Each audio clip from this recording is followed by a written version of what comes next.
Ladies and gentlemen, welcome to November Rain. This is a big project for War Wrestling and a big night coming off of the Spin the Wheel Challenge. Representing the Dirty from Detroit, Michigan, ring 2.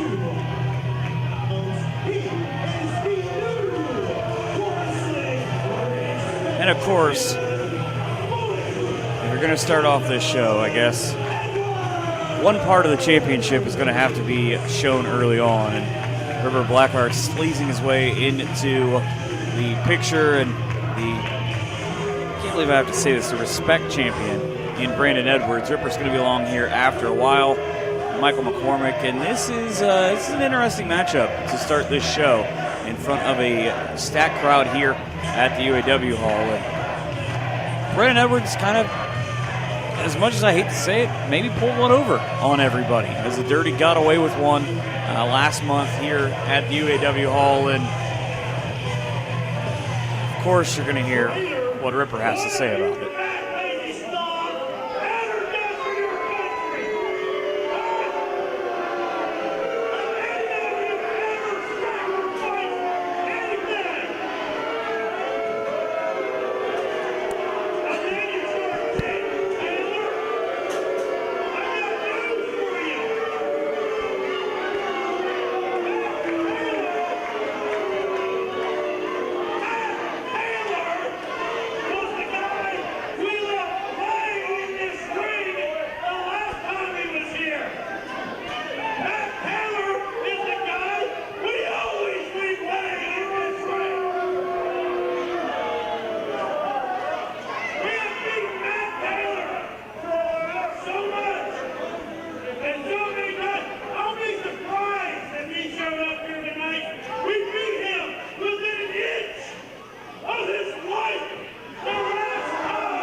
And you had to know, if you're Ripper Blackheart, you talk about a guy long enough, he shows up with a chair, and there's your retribution.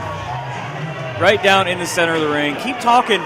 There's one guy, you talk about Brandon Edwards being bulletproof. Well, the Dark Star, he doesn't really seem to care. And after what the Dirty did to him last month here at the UAW Hall, I really can't blame him for how this starts out, because that man has got a lot of things that he's about to unleash on the Dirty. Or the numbers game is going to catch up. What a shock. Anywhere you go, if you're Matt Taylor, you better be looking for some friends, because now nobody's going to stop this, and these are the kind of champions this promotion has. I mean, come on. Oh, wait. Orlando Christopher, of course, well documented what happened to him last month at the hands of the Dirty. Quickly stomped back down, and the numbers disadvantage doesn't work again for Christopher and Taylor, as the Dirty turning things over.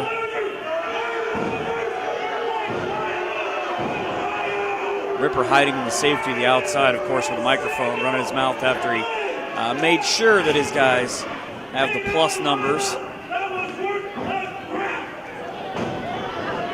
It's a disgusting act by all three of the champions here in this company. Even Joe Kopas can't get anything done here. There's nobody to help these guys out. Or is there? What? Al Snow is here. And he brought Head. Why wouldn't he? I mean, if you're going to talk about Lima Wrestling, you're going to talk about that man right there in Al Snow. It's well documented what he's done in his career, but look around the ring right now, and all you see are members of the Dirty. Anytime things come even, they don't want anything to do with anybody. And a sign of respect from Al and Matt Taylor, and well, Ripper's not very thrilled. Now that's a turn of events.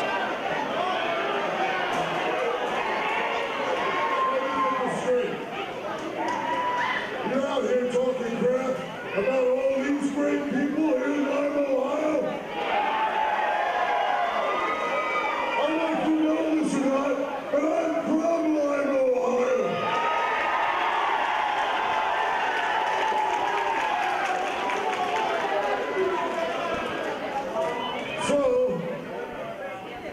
nothing to do tonight.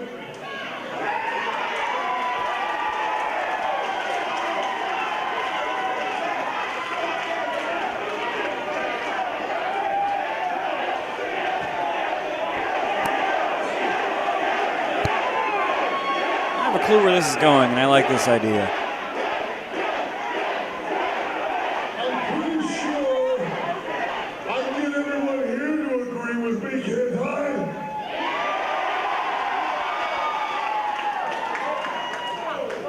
There's 3 of you. Actually, there's 4 of you. Let's see, 1, 2, 3, and there's 4 of us. Well, I do believe the head could probably beat Ripper in a wrestling match. I'll go get my gear, and we'll have ourselves a match right here tonight in Omaha. Turns out Alice knows pretty good at math. Must be that Lima Senior education just down the road paying off. Kick their ass. And people agree. What a match to open up. Just coming out of the opening of this show.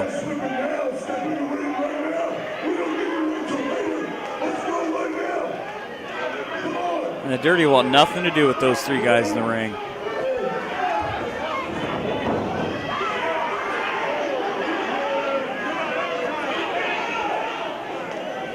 And of course, if it's not their idea, they don't have the numbers, they don't want to do it.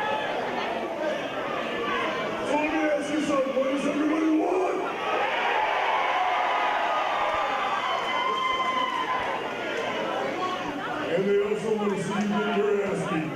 Yeah!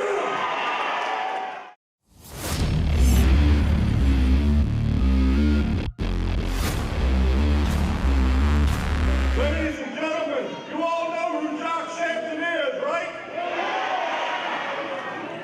You all know Jock Sampson's a liar and a cheater and a thief and a loser. Let me hear you. I don't think you all know it. He's got some good points. Okay, well, I'm sorry, but you're wrong. Wait, what? You heard him. You're wrong. You're wrong. In the last several months, I've talked to Jock Sampson a lot. I've gotten to know Jock Sampson. Jock Sampson is now a good friend of mine. What? Oh, hold on, give me a chance. Give me a chance.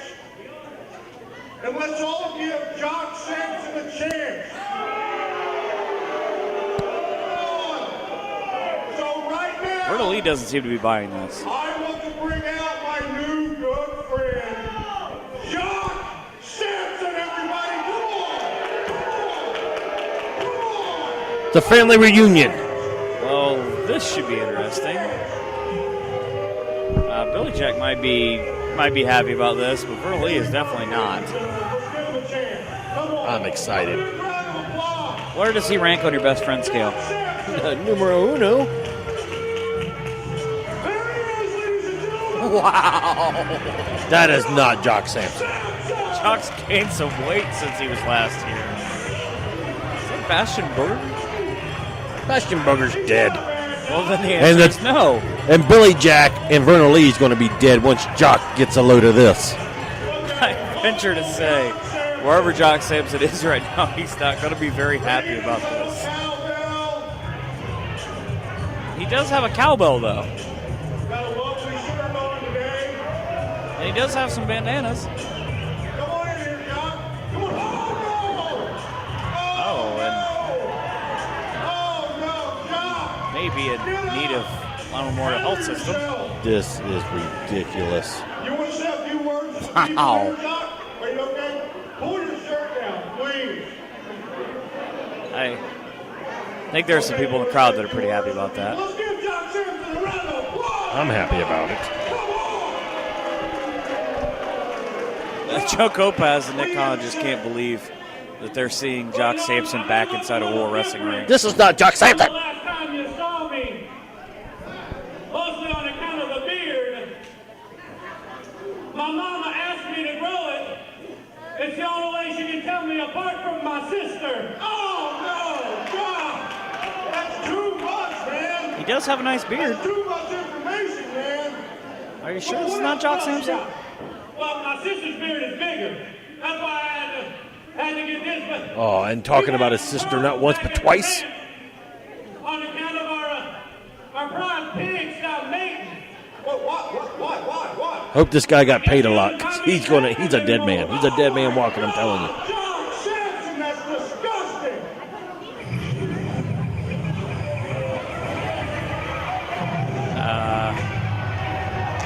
I don't know what. I know what it is. Did you see Nick Hahn run? I know exactly what it is. I'll tell you what. We've seen this a couple of times now, and this is not a guy you want to mess with.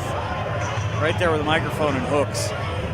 And the two very large gentlemen, and now the third bearded fellow behind him. They'll fight you. Cut that music. I guess you guys think you're real funny, don't you? And I guess all you people out here think these guys are real funny, don't you?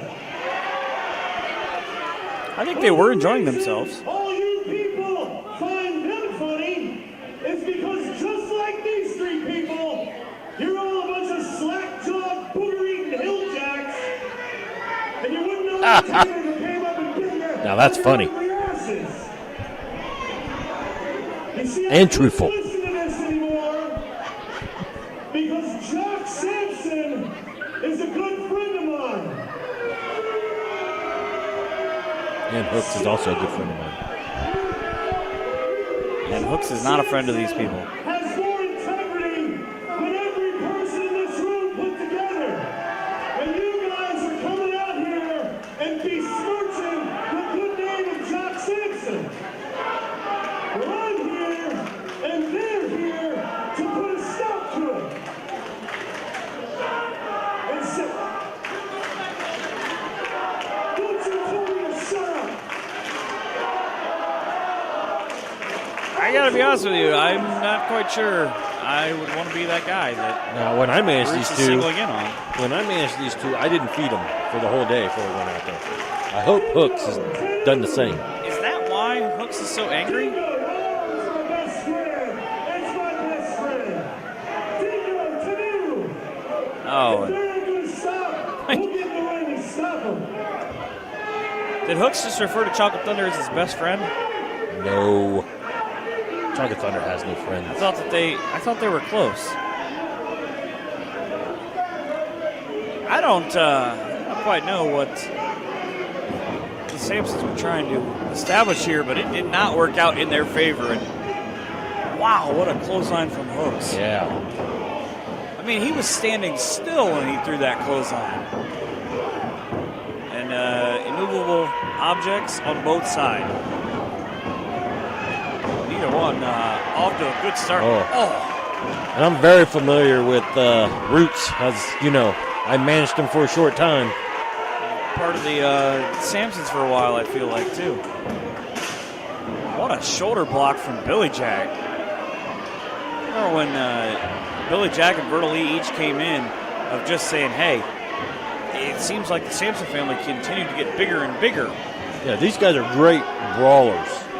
But I guarantee you they've never encountered anything like Roots, Tanu, and Papa Dingo. Which one of them's food bill was higher? Oh. It's hard to imagine. Broken Broker is what you were? Oh, yes. So the recent turn of events, the last handful of months, as you see, I don't know what I call him, faux Jock Sampson? I know what I want to call him, but, you know, ratings and all. Oh, a hard left-hand slap.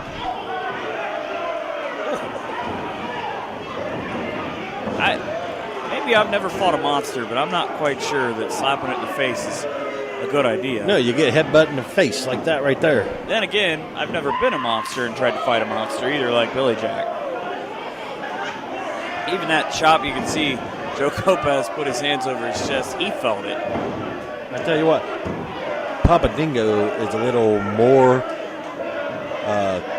what's the word? Savage. He's a little more, He's more savage than Tanu the Savage? I'm telling you, it was harder to control Papa Dingo than it was Tanu. And Ted, you've seen how much of a handful it is to control Tanu. Well, that stick seems to be working. But still, you still have to look at the other side of it, and you say, how do I put down one of these two big Samsons? Oh, they've been put down their whole life. Genetics. They've been put down by Jock. That's the whole point of the segment. Look at them faces. Only mothers could love them, and they won't. Hey, so how do you feel about Al Snow coming back? What the hell is he even doing here? I don't know, but you guys were heading for the hills pretty quick. Booked. He's not on the card. Card subject to change. Roots now in charge. Was he hanging out at Old Town Buffet and saw a flyer and, hey, I'm going to go hang out there. It might have been at Cupid. He loves Cupid. But right now, Carnage. I heard, yeah, but him and Head going out together down the fake. Well, moving on. Just imagining just the sheer will of this match that 4 humongous monsters in there. Those 4 guys walk into anywhere and it closes down for good.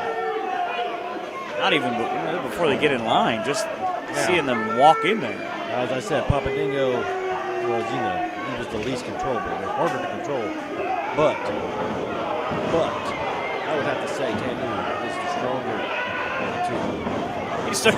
He took a big boot to the face. It didn't even phase him. Billy Jack now with a full head of steam and a version of the running boot right to the face. Here comes Vernal Lee for the first time. Hope that ring is reinforced. 2 or 3 times. There is a lot of beef in that ring right now. Especially when you get that splash like that from really either Samson, because there's the clothesline on the opposite side. I felt a tremor. I think the ring moved 2 or 3 feet from where it was sitting at. Wow! And almost the double choke slam, and I guess we're not going to get a resolution to this match. The 450 boys. Or what's left of them. Oh, they brought pizza too. Have you ever had any of that pizza? No, but I suspect it's going to come into play here in a minute. Choking the life out of Danny Shea. And there it is. Come on. How much longer is this going to continue that we're going to let this happen? And this one, pretty much academic. 7 on 2. And the Samsons lose to Roots. They were going to lose anyway. Quite literally 7 on 2. Come on now. That's how Hooks wants to get things done here. The point is, he got things done.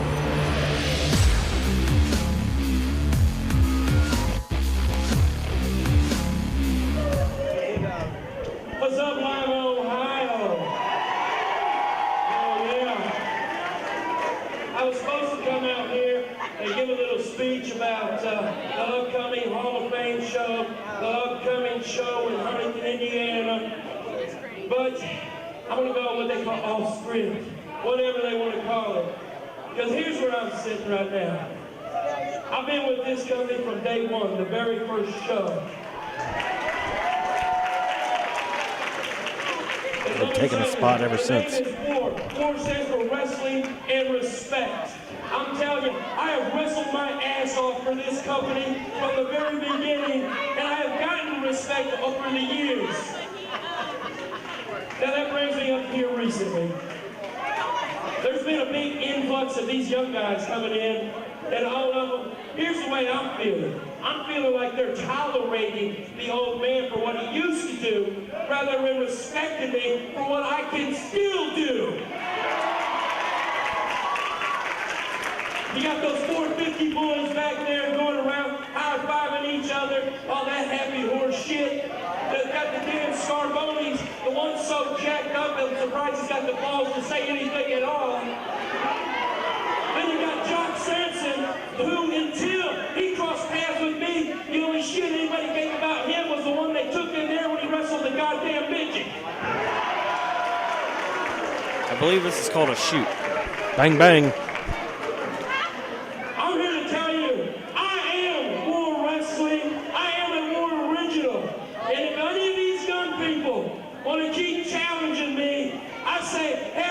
Thanksgiving because I'm sick and tired of all of you kids saying the business has changed when the only thing that has changed is you guys are a bunch of goddamn pussies. So whoever's back there, get your ass out here!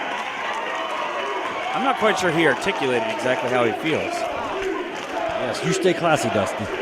Wow. So very angry Dusty Dillinger, and I feel for whoever comes through that curtain. Maybe nobody. I was backstage. There's a lot of new faces back there. He's got a lot of good points, though. If you want to get to the top here more, you've got to beat guys like him. Guys who are established, who have been to the top of the mountain, and who really define what this company is all about. His opponent. This is one of the guys I saw backstage, a newcomer. He's a Low Rider. there you go, low rider, a legit trained luchador style wrestler. Well, then you go back, and we talked about this a couple of months ago when we had the rest of the influx of new talent. If you're on the other side of the spectrum, like Lowrider, you want to become, wow, just impressive off the bat. If you want to become somebody in War Wrestling, these are the kind of guys you got to beat. And to get into War Wrestling, you got to get a spot. And like Dusty said, he's been there since day one. And about time somebody else got that spot. I thought that sounded like a little bit too much respect coming from you. So Lowrider and Dusty Dillinger, stark contrast in styles. The brawler in Dusty Dillinger and the aerial ability and the gymnastics that you've seen in the last couple of minutes from Lowrider. This won't make Dusty very happy, though. You could tell when he gets in there, he's ready to fight. He's not ready to. Oh, really? Do just that. Really? And he made a mistake. You think a guy who's been here for a while wouldn't have turned his back on one of these new hungry guys. That's right. And he is. Lowrider is hungry. He proved it right there. He's hungry. He wants a spot. He wants to prove he belongs here. He's going to try and do it early. And a good look at it is he's just pounding away on Dillinger. Wow, the height on that leg drop. I'll tell you what, guys younger and guys older, less and more established have come through the years, and they haven't always had an easy go of it with Dusty. And here's a big reason why: just the sheer brutality of what he will do to you during a match. Oh, I've seen both sides of a Dusty Dillinger, trust me. And I still say the one guy in World Wrestling that I do not want to take a chop from. If you were to make a list, he would be number one without a doubt for me. Oh, I've taken it. It sucks. You deserved it, too. On many occasions. Just like what Matty Taylor did to you earlier on. Hit me with a chair. Barbarian. You shouldn't have been talking crap about him. And later on, I hope something else bad happens to you. Smart move by Lowrider. Oh, his chest. Look at his chest. To walk himself out and maybe take a little bit of a breather.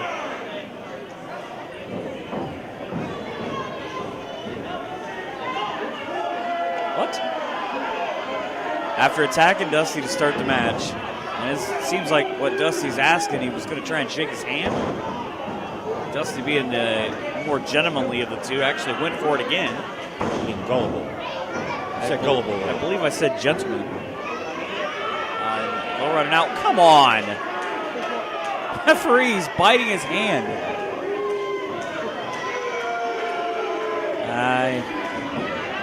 There used to be an old adage. One of the guys used to say, "Don't piss me off." I think that applies right now. That's not a guy you want to fight when he's angry in Dusty Dillinger. Well, here's the thing, though. Dusty Dillinger knows nothing about this kid. Maybe this is a kid that can take it to Dusty Dillinger while he's angry. Lowrider just threw a headbutt so vicious that he knocked himself down in the process. Maybe he's got a little bit of Dillinger in him where he doesn't really care. It doesn't matter a version of the spine buster. Oh. It doesn't matter how much pain you inflict on your opponent if you can get through it. Well, Dillinger back in control. Crowd obviously on his side, but he may He's made a couple of tactical mistakes so far, and the Riders tried to capitalize, but to no avail so far. That was a veteran move by that kid. Right down to the jawbreaker. Now Dusty into the corner. Full head of steam, and out goes Lowrider right. And you can see Dillinger's chest too, also lit up. Nice springboard drop kick. Got him with both feet. Cover 1-2. Dusty can say what he wants about the younger guys coming in, but here's the thing. They are younger. They are faster. They are stronger. They are more athletic. They are the future of this company. The future and the present aren't always the same thing, however. And that's what Dusty Dillinger's trying to prove. Yeah, and Dusty needs to remember he's the past. But he seems to be doing pretty well in the present tense. Not completely present, but as a whole now. Smart move. Lowrider again. He bit the left hand. This time he stomped the right hand. Anything to not let Dillinger hit you with one of those chops. You go back and you look through the course of the years, though. If you can find a big match in World Wrestling history, there's a pretty good chance that Dusty was involved in a big performance in that match somehow. Whether it be cage matches, we know what he's done in that. Strap matches, table matches. I thought he was in a tag match there for a second. He was looking for somebody to tag. And Lowrider made a mistake as he went to the well the second time. Dusty's still only able to get a 2. Like I said, Dusty Dillinger. Past. All that's in the past. In case you haven't picked this up, it's well known that he and Ripper don't like one another. We had run-ins on, I've lost track of the amount of occasions. It's a lot. He's left you laying in the middle of the ring a lot. He hit me with a guitar at Gromie's.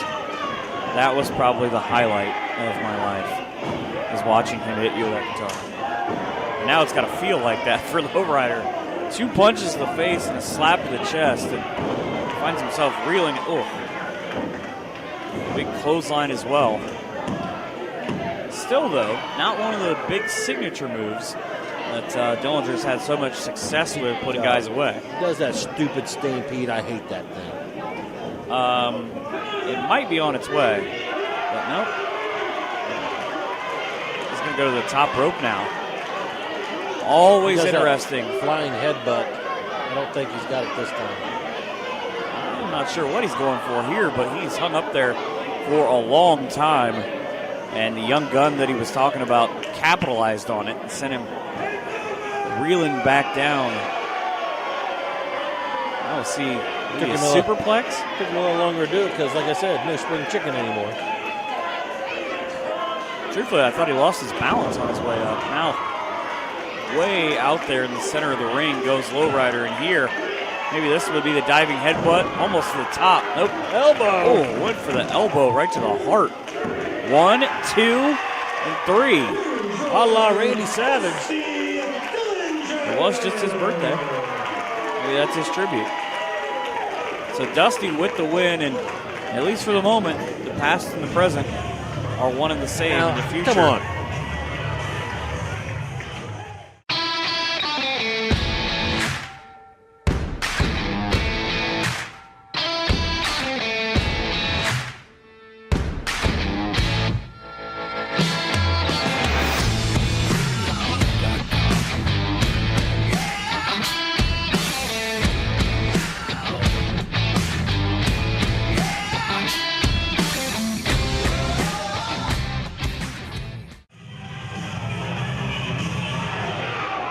Oh, Bruce Gray, not even waiting for his opponents to get in the ring. Grits and Gravy attacking one of the more interesting teams in quite a while, in the Cody Hawk, the independent icon, and Jimmy Shane.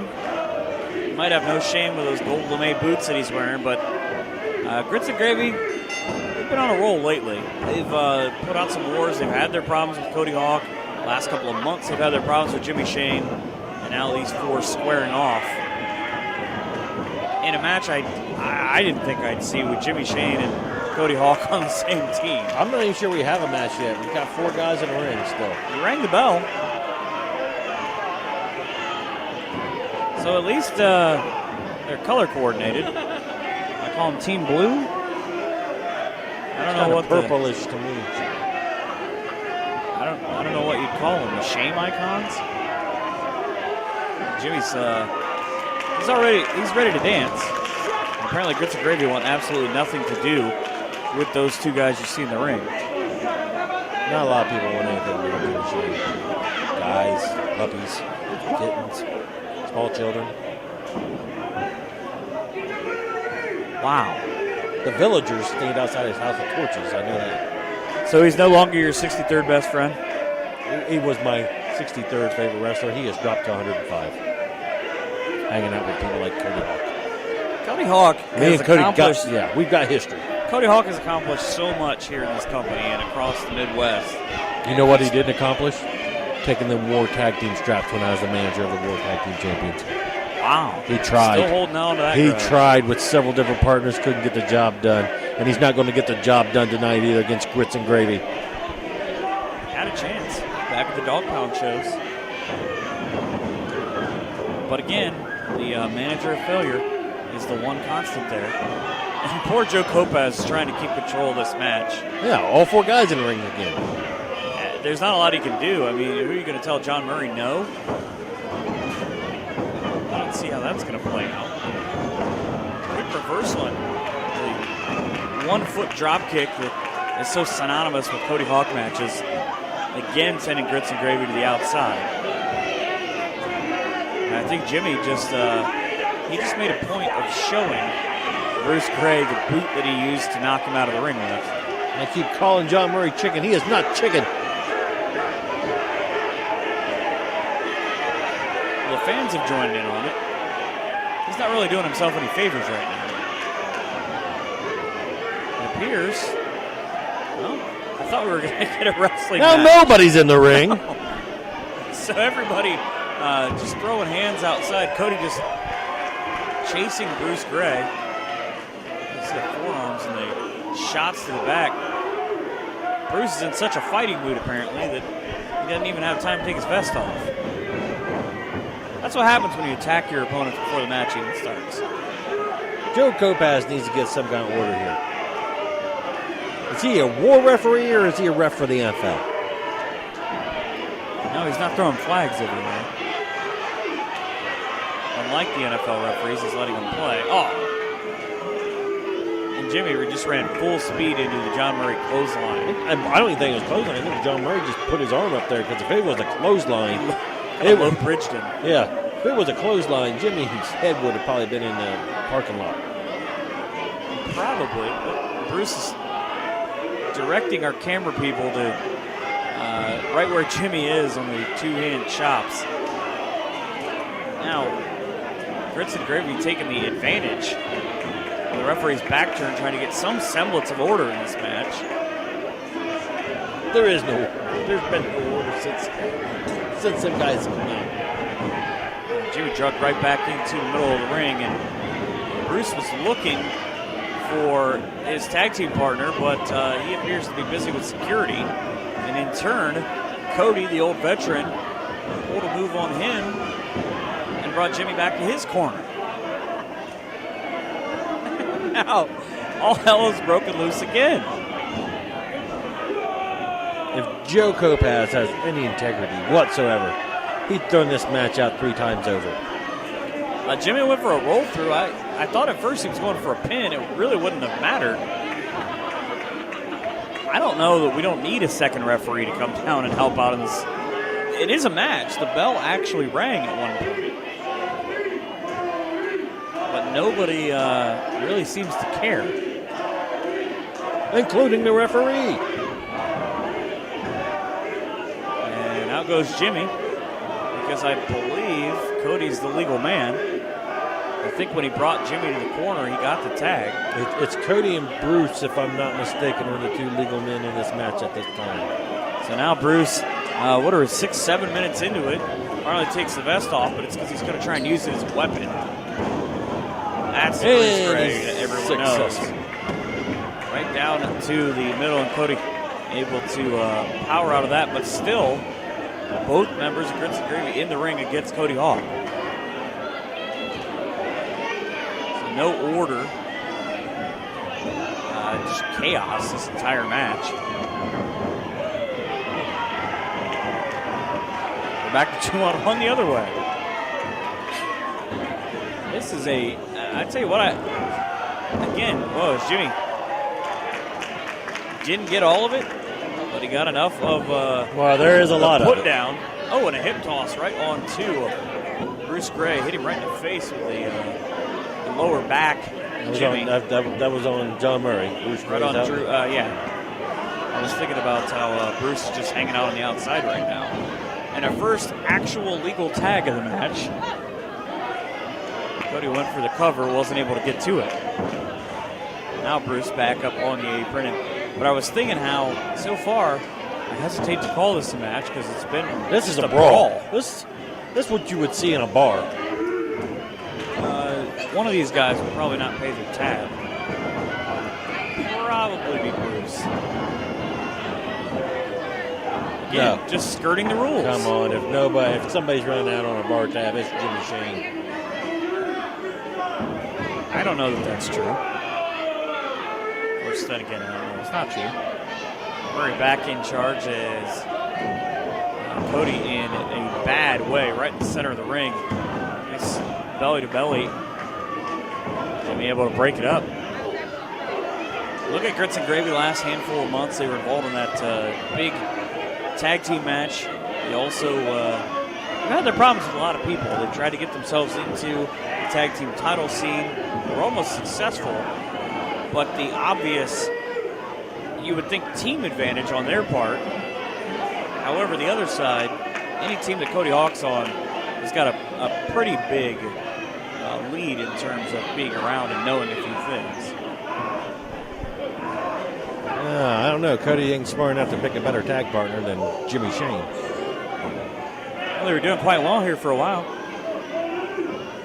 Bruce Gray, though, you cannot discount the things that guy knows about how to get away with things in the wrestling business, being the well-traveled former referee. Bruce Gray is the future of professional wrestling. I'll say it right now.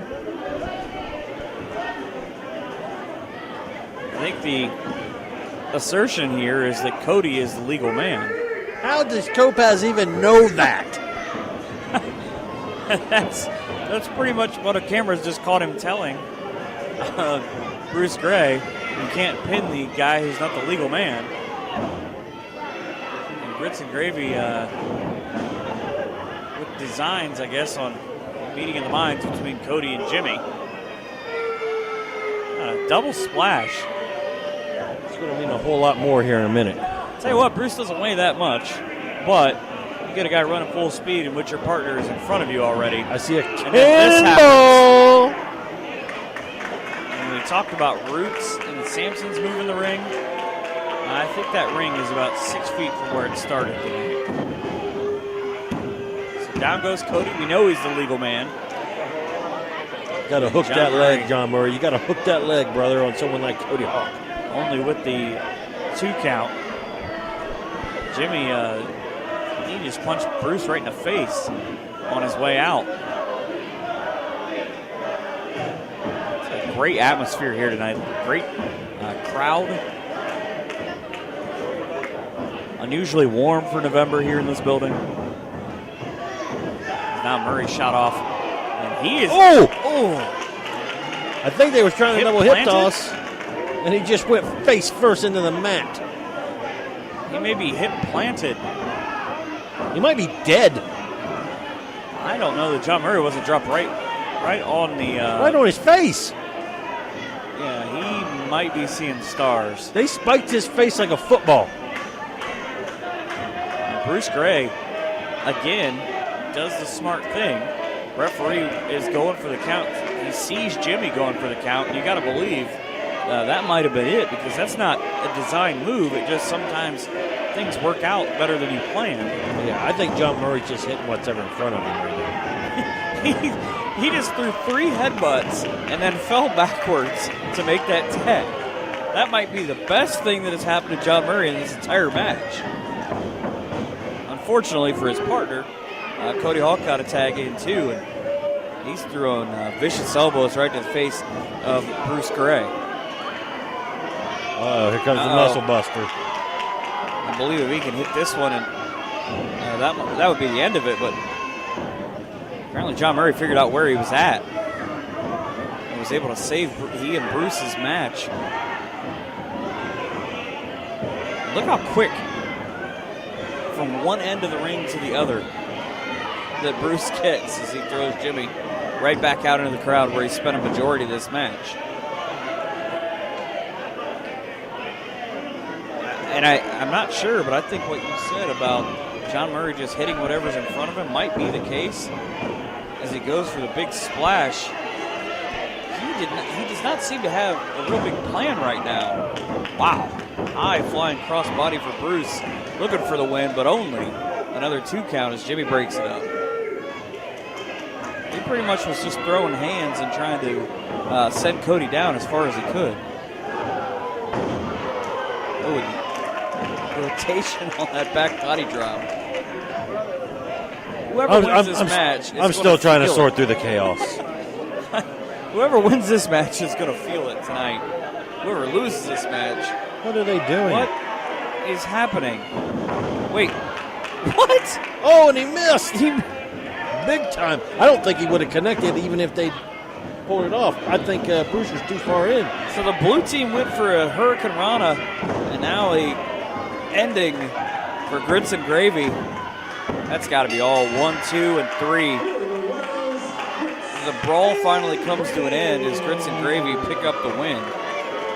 If Grits and Gravy's involved, is it considered a food fight?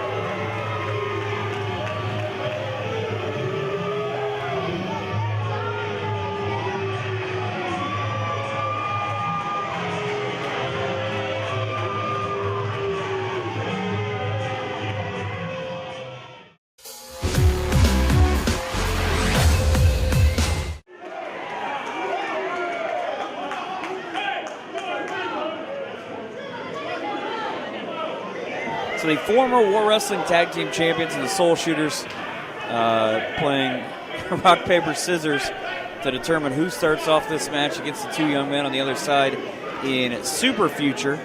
More young guys trying to make mark here in War.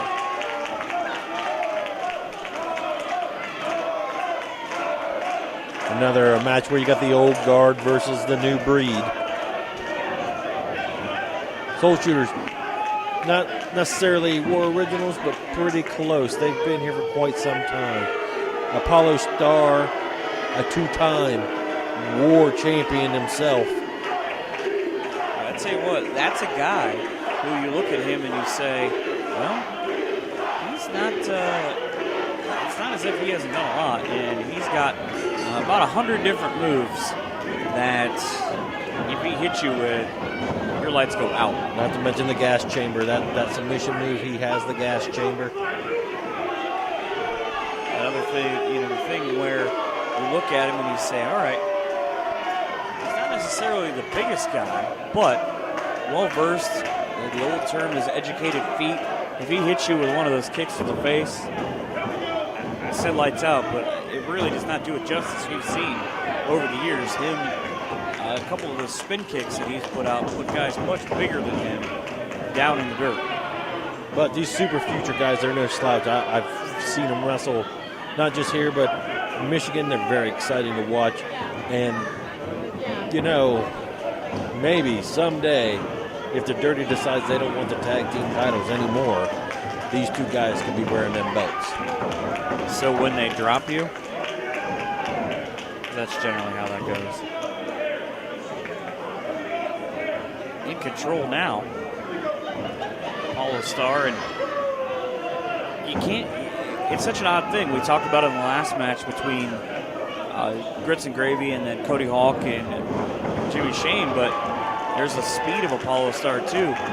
You can't discount collectively and then individually what Soul Shooters have done in their own rights. Drew Skills has a couple of different belts that he's had for quite some time as a singles champion, and those guys had the War Tag Team titles for quite a long time before they dropped them earlier on in the year.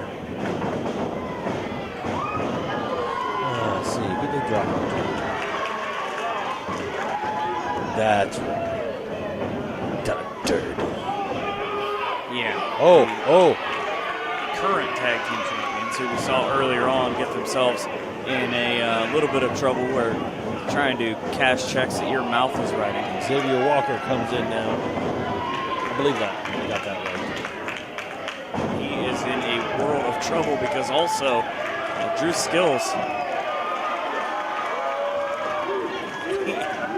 he is fired up, and it's not a Soul Shooters team you want to take on. When they get the crowd behind them and they get going, they are dangerous. Yeah, they've got some double team moves that move very quickly and hurt a lot.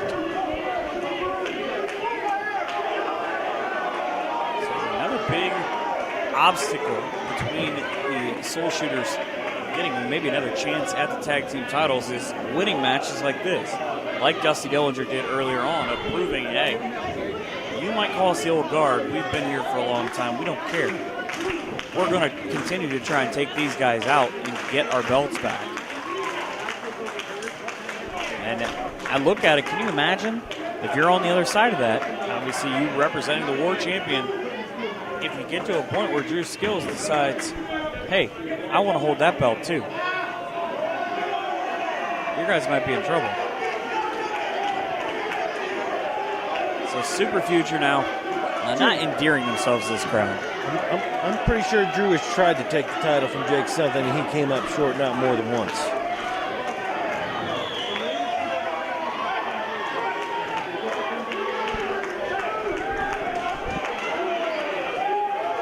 So both teams, just the size difference between Drew Skills and both members of Super Future is kind of, I'll tell you what, he can't get over that. He's a massive individual. He's been on a wrecking spree as of late. And there you go. You get that shoulder block and you get the 30, 40-pound difference. Sends him right down to the mat.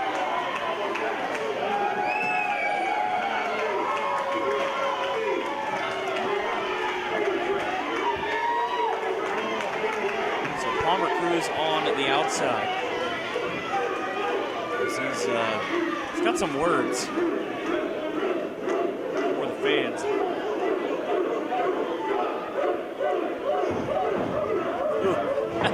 For years now, they've been behind the Soul Shooters.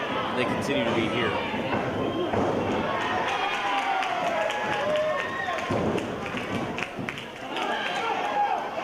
Xavier Walker finding a rough go of it.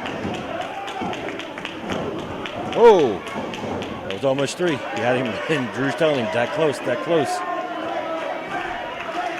And he's got a big smile on his face. Such a, it's kind of a fun-loving group, the Soul Shooters, because I said they've been to the top of the mountain. They know what it's like to be those guys, and it's kind of the other way around. They're still having fun after all these years. I think it's over 15 years together as a team.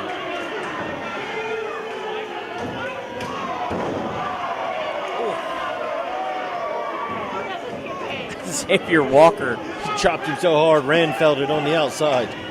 I think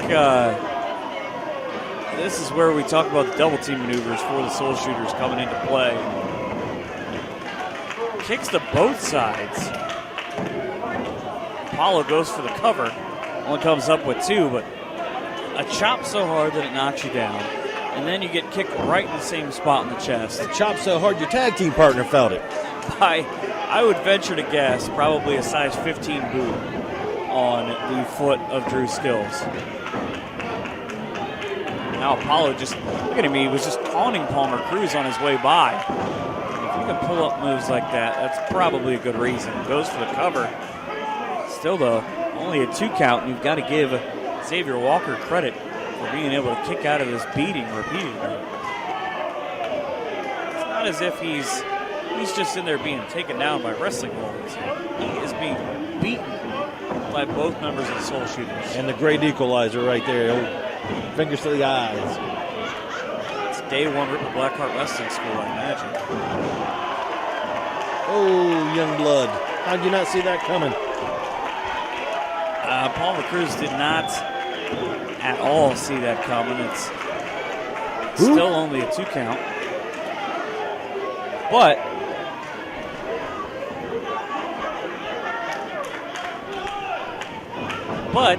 he, again, the adage is if left one don't get you, the right one will.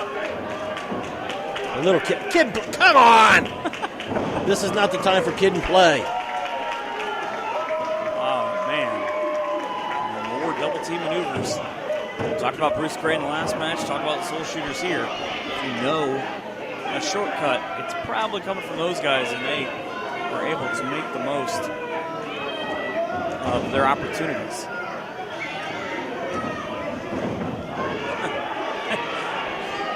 And the right hand to the face of Apollo Star.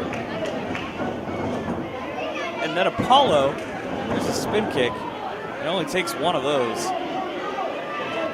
Down goes Apollo. The second part of that,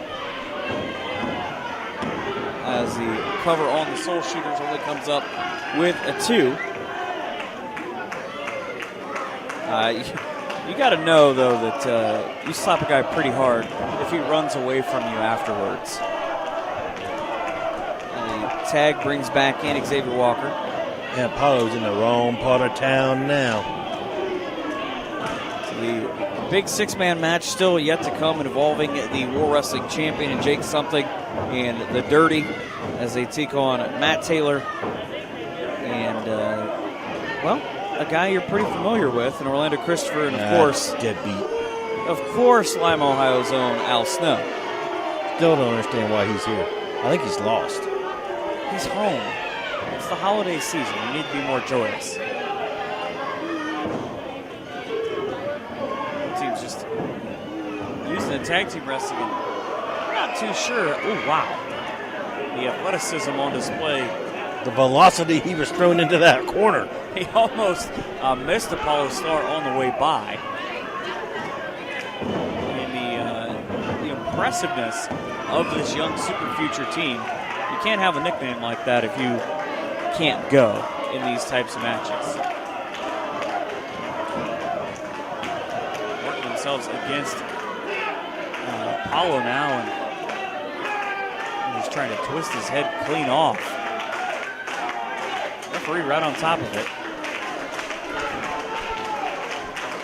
Put themselves have Super Future in a very good position to win this one, using the long limbs. Apollo was right in the center of the ring. Yeah. With a foot on his back. That's how tall and how much of a reach Walker has. He's able to get all the way over there and get that tag. Now, he duck under and well scouted. Yeah, usually that is not how that ends up for Apollo Star. No, usually throws a back elbow, but he's also usually trying to do that to just one guy. As it's still only a 2 count. It's going to take a lot more than that if history has shown us anything to put away Apollo Star. Guy, like I said, 2-time war champ. You're not a 2-time war champ just by accident. Especially when you consider the guys. Sling Blade. Jinx, buy me a Coke. I don't like Coke though, so get me a, let's see. You're going to make this show's rating change if you finish this. Especially though when you consider who Apollo Star fought over the belt with. The guys that he was defending it against, they're not slouches. And not just war, he was like a champion in other promotions at the same time. So yeah, everybody and anybody Apollo has faced at one time or another. And the same can be said now with Drew. Like you said, he's holding several single titles throughout the country. He's got one he's held for like 3 years. And he needs to get into this match in the worst way. Apollo, where did he come up with that at? The spinning forearm. Oh, and he made the tag, but the ref didn't see it. And if the ref doesn't see it, it didn't happen. So bad luck for the Soul Shooters as Super Future continues to beat down Apollo Star. And it doesn't matter at this point if Drew Skills asked the people in the crowd, did it happen? It did. Referee again didn't see it. I'm not so sure that it did. Based on the theory, if the referee didn't see it, it didn't happen. Exactly. A staple of any team managed by Ripper Blackheart.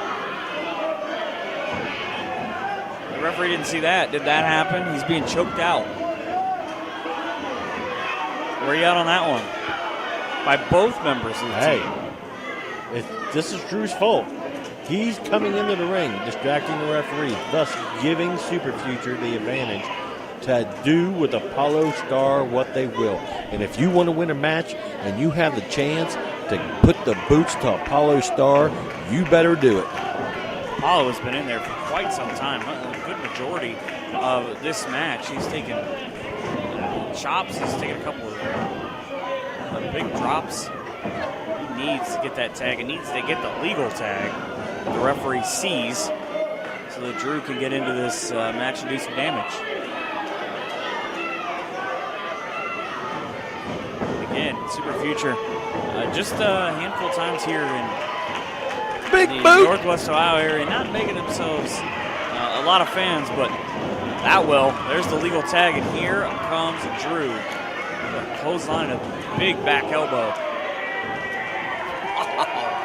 It's as if he threw a baseball from one end to the other as he lights up the train. Bet you that felt a lot worse than a baseball. I was meaning in terms of the speed in which he just threw one from one side to the other. And, well, he's taken out both members of Super Future, at least early on. He's been around the block a couple of times. Them moves there were right out of the Soul Shooters playbook at Super Future Truck. A beautiful suplex, and I think that's a big reason why Drew knew what was coming.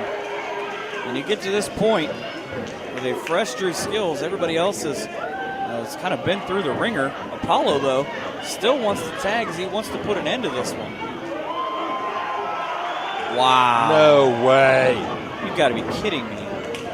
Just the sheer fact as he takes a super kick and a clothesline from Walker, and he was even able to hold both guys up like that, is impressive by itself. And Apollo has to dive in and stop the 3 count. I see another match breaking down. We've had that a couple times tonight. I feel like we'll have a couple more times coming up. So 2-on-1 now. The legal men in Xavier Walker and Drew Skills. We're going back to the well. Yes, we are. Power. 2 fall-away slams at the same time. Amazing. And neither member of Super Future in any position where they can do anything about it. And for the second time now, Drew has said, hey, we're done here, as he makes the legal tag to Apollo. I bet you they've said they've done several times in this match, and Super Future has proven them wrong. I think that proving them wrong is might be the end of it. Wait, wow. Just enough, and the super kick. I'm telling you, these kids are not going to give up. So Drew has taken 2 super kicks in this match. And now you flip it the other way. And Super Future says it's up. No, there's the roll up. 1, 2, and 3. Oh, the old dog got one on him. All that matters is you get the 3 count. That's exactly what Apollo did there. And despite the fact that he picks up the win, he's going to be worse for wear when this one ends, because Super Future doesn't seem to care about the result. They just care about making an impact. And they have. They have definitely made an impact. They have definitely done that, and they'll be probably a force to deal with here in the tag team division, the future of War Wrestling. They're making impacts right now, all over the Soul Shooter. There's a dive that just obliterated Drew Skills into the front row. And the carnage you see is what's left of Apollo Star, despite the fact that he's going to head to the winner's pay window. he might have to be carried there if this. The match is over. There's no reason for this to be happening. Oh, down he goes with a super kick. And the super future may be now. I tell you what, Soul Shooters are never going to forget him. That's what Super Future's doing right now. Super Future's making sure that the Soul Shooters remember who they are. I think if you make a statement like this with the Soul Shooters, you had best end it. And end it now, because this is not going to be the last time that we see these four in the ring together. And the next time, it might not be the end now. Wow. Just the fact that Drew is even able to get back up after that super kick that he took. He's not moving at full speed there. He's a little wobbly. And now he's out. I think that's... When's the last time you've seen the Soul Shooters left laying? I don't know, but I'm looking forward to the next time that these two teams meet up. It is going to be a war.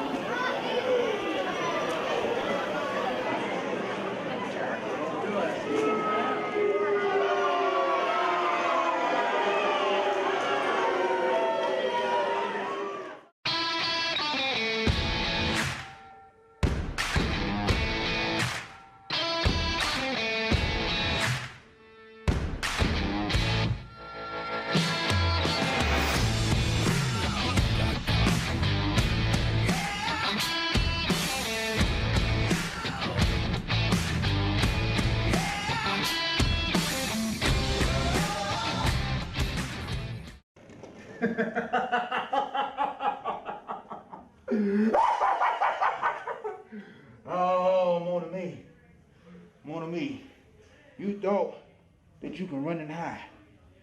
You thought that the big bad Voodoo King wasn't gonna find you. But see, I'm here at a war. I've seen your face and I do remember. You were the one that put me in this damn mask. You were the reason why I'm disfigured. But you better understand something. I'm coming for your soul. And not only that, I'm going to disfigure you like you disfigured me. And war, if you keep playing games with me and you don't give me that man, I will run through everybody on your roster. Your soul is mine, huh?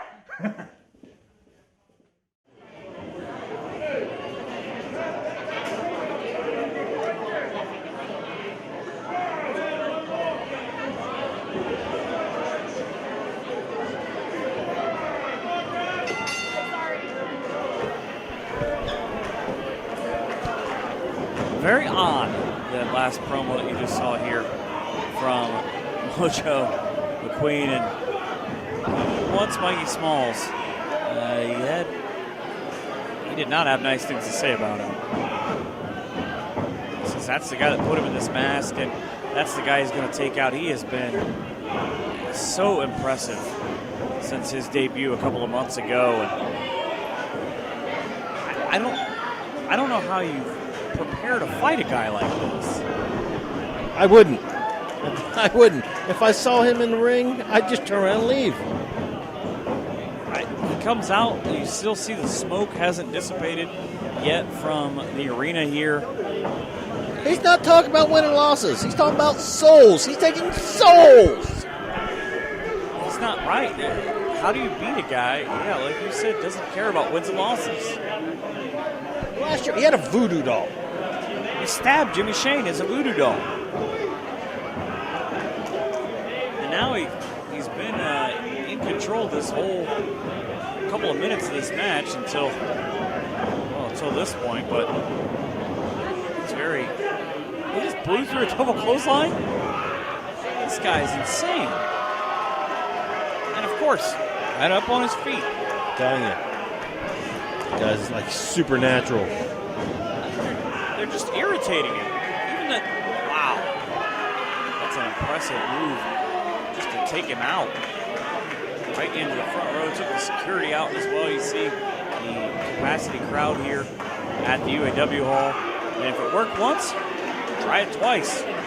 Down he goes again. security there almost to form a wall. I'm not sure that's not for their protection from Mojo, though.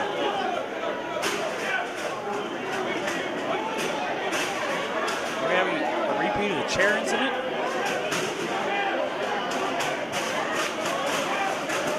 They're doing whatever they can to keep him down. There's a lot of people that are going to be angry that they've got to figure out where their chair goes. They figure they get Mojo out of the way, it could just be the two of them. Okay. I mean, I guess that's one way to do it.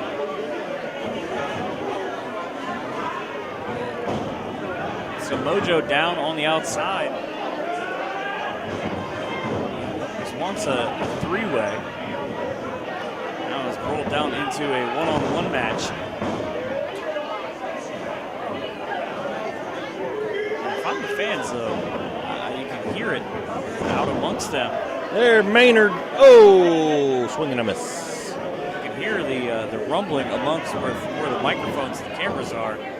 They are definitely kind of worried about, where's Mojo at? Maynard took a big kick to the face.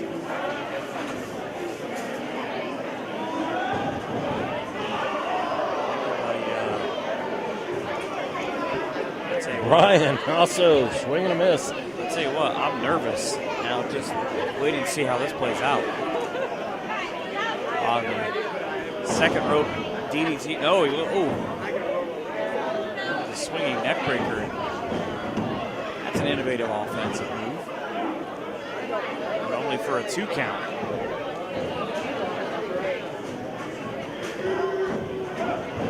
Maynard's been here also a couple of times. You talk about younger guys trying to make a mark in their first handful of times. Now he's rolled up. 1-2. He might be in trouble as he's sent back down to the corner. They're both going to be in trouble if Mojo gets up. I'm telling you that right now.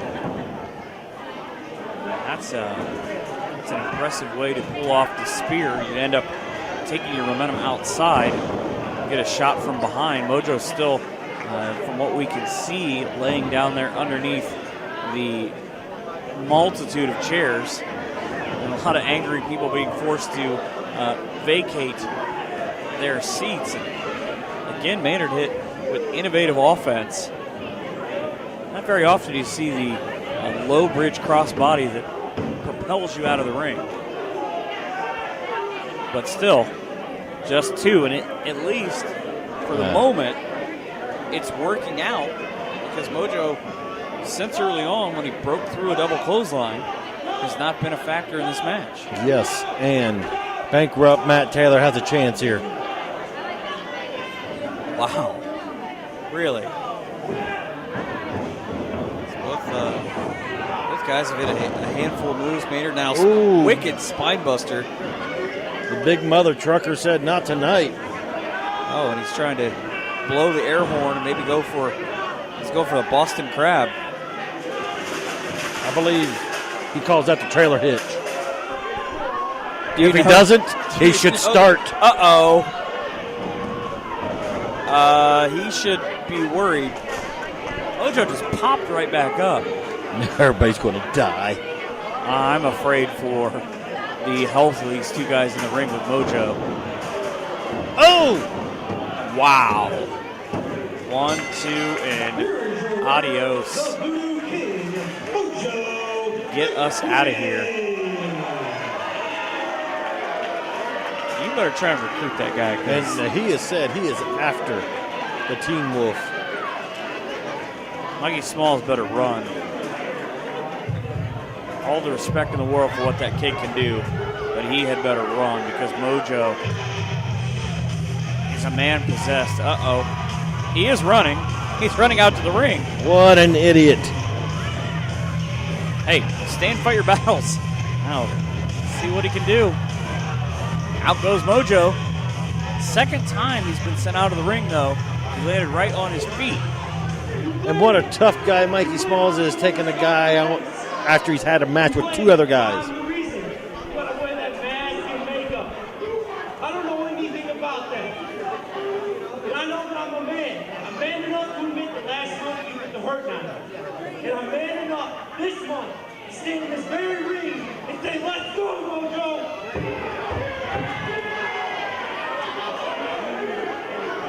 So Mikey Smalls is not going to back down. Well, no, the guy was covered in chairs 10 minutes ago, of course. He stuffed him in a casket.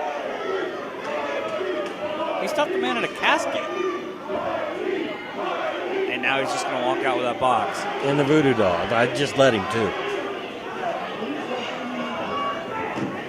Clearly, Mojo's not right. No, he just wanted to. He's just going to play games.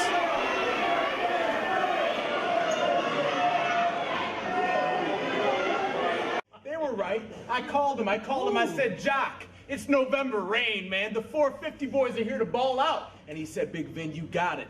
I called him. I said, Sonny, Thomas Jefferson, Crazy Coy, they want a piece of the 450. He said, you and balling out, you guys got it. So Saturday night, November 5th, Lima, Ohio. This thing's been going on since February. And I don't see any reason it can't end tonight. Samson family, forget about it. Absolutely, boy. There's been that list, the suckers that don't belong on the 450, and there's two that I know of that ain't around anymore. The early retirement programs like to call Levi Connors, Flex Jordan. Where are they now? Gone. All because they mess with the 450, and if the Sampsons keep it up, you're just going to be added to the list of the suckers that don't belong in the 450. You're right, brother. I'll tell you what right now.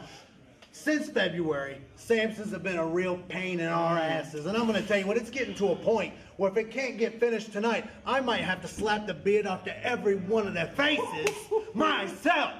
So, unless you, okay. Take it easy, All right, brother. we'll take care of this it easy, business in the ring, and I'll leave it to my boys here. Forget about it. You know, they say on Sunday, God, he rested. It wasn't from building the earth in 6 days. It was because he was balling out with the 450 Saturday night.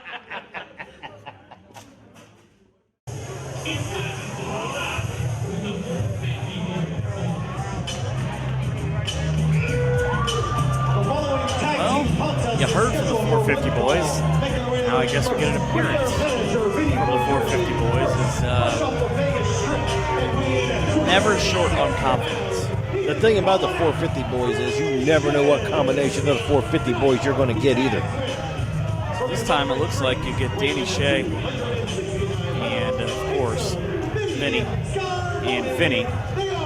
You know when one of those two is somewhere, the other one's going to be not that far behind.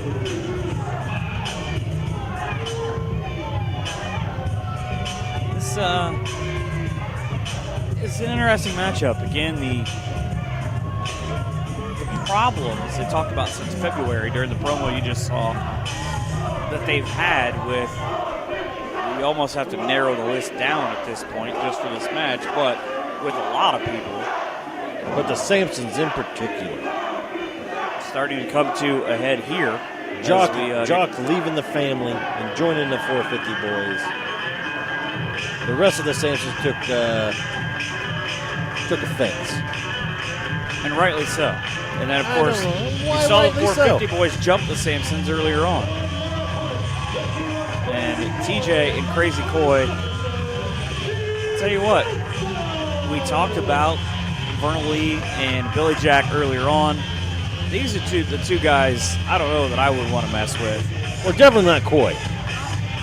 No, we've seen his battles. I mean, he was in a casket match. That's not a guy that's right in the head. Guys like that don't have a lot to lose.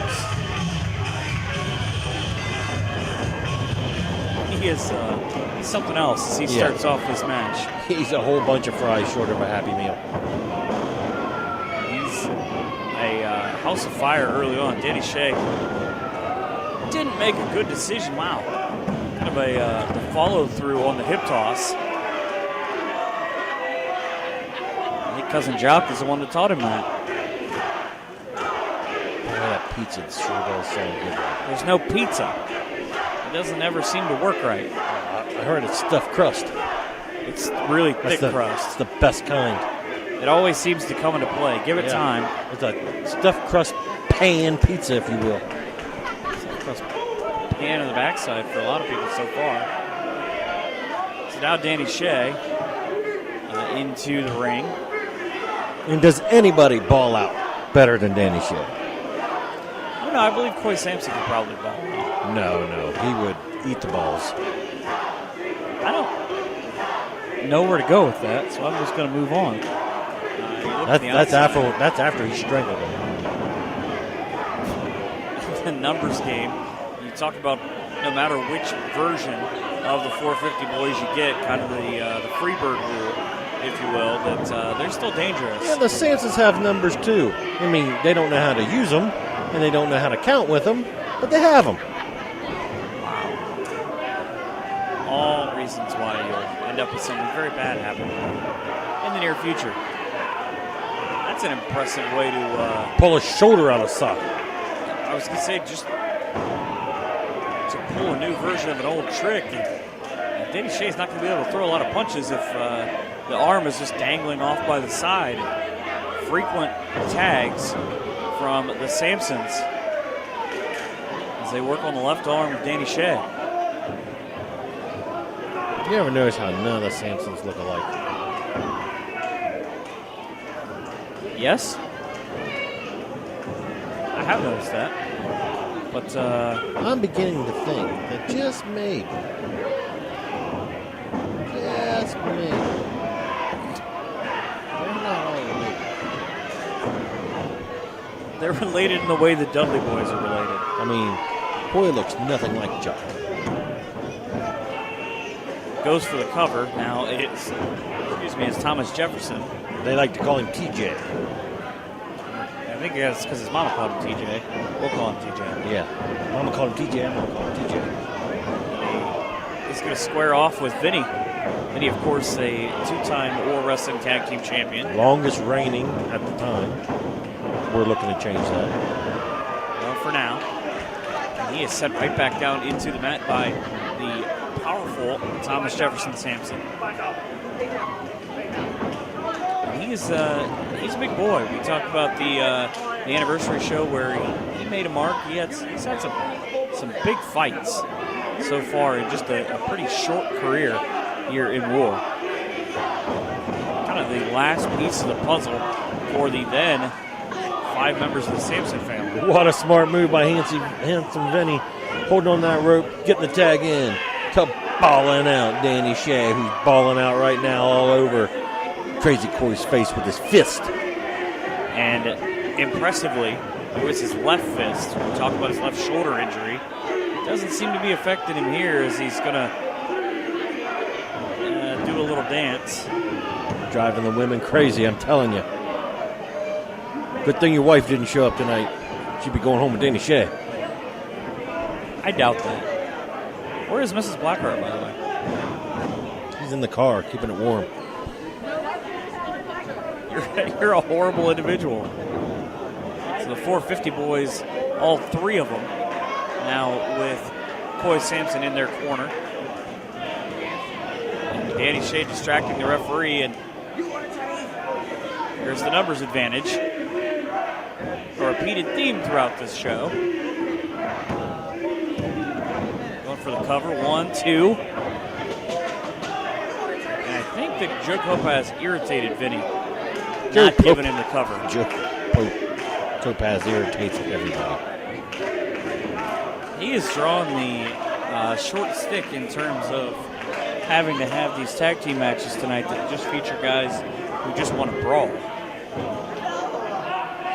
I think this is the 3rd different one that he's had tonight where he's had just guys on each side that aren't there for a wrestling match. They're there because they absolutely do not like one another. And they just want to fight. Definitely can be said about this match. The Sampsons, the 450 boys. I don't know if War is going to be big enough to contain both of them. I don't know that with the way that this tag team division has gone, you don't end up with something similar at some point to like we had a couple of years ago with where the tag team division had split off. Everybody in the ring together just beating the heck out of one another. Now Vinny right back off the tag from Danny Shea. Not scientific, but effective as he rakes the boot right across the eyes. That can only improve Coy's face. You say that from all the way over here. You're not not saying that too. That's right, because they call him crazy. Shea found out what the back elbow. Boy, Whoa. just that quick. Just like flew himself in the air. He got up and off the turnbuckle in a hurry. And was able to take out both of the representatives for tonight for the group of the 450 boys. I hear the fans chanting Samson. A year ago, would you have ever thought that? Thought that earlier on when Vernal Lee and Billy Jack were out there earlier on. That it sounded kind of different, but it's unique and it's really taking shape. As TJ in control now, just running back, throwing splashes to both corners. Round and round, Vinny goes, and down he goes. Whoa. What do you call that, McCormick? He almost flapjacked him. Goes for the cover, but when you have both members of the other team in there, there's a good chance you won't get very far. That's a heck of a maneuver by TJ because he started out, thought he was going to go for a backbreaker, but the way that he did it when he flipped him over right onto his face, and Danny Shea up to the top rope. I believe at this point he's still legal. I believe it's him and Cole, or him and TJ, is it not? Thought it was. As all three men down in the corner, kind of worse for wear. Kopaz, no control again. He's just one man. I don't know that these tag team matches should not have two referees. Again, with the feuding that is going on here in this company. Maybe we should... Those are a whole lot of close fists. Referee says no. 450 boys momentarily back in control. And down goes Oh, that's Cooler gotta right be in it. the center of the ring. 1, 2, and TJ able to make the save. That's an impressive maneuver for the 450 boys. Everything the 450 boys do is impressive. Fans don't seem to feel that way. Well, they're stupid and ugly. Wow. Quite a lot of them smell. Wow. It's no wonder why they hate you when you come out. So nobody has made a tag in quite some time. So we should still have the same two in Danny Shea and Thomas Jefferson as the legal men. Shea missed with the offense here, and there's the Just kicked him and spun him. the running kick and the drop. These Sampsons are so unorthodox. How do you plan to wrestle any member of these idiots? I don't know about the idiots part, but there's not really anything you can scout. Oh, I've seen their school transcripts. They're idiots.